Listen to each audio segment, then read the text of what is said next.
Hi guys, for those who are asking magkano ang tax sa salary dito sa Ireland, simple explanation. At the very least, ang tax dito is 20%. So if you come from the Middle East like me, na tax-free, medyo maninibago ka talaga. So ayun, 20% siya. Meron siyang iba-ibang category actually.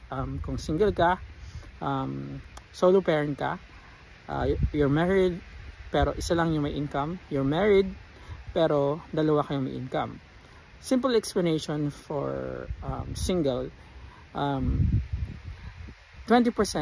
di ba ang tax, but in excess of the cut-off, ang tax na nun is 40%. For example, ang naibigay sa yung offer is like 45,000 euros per year.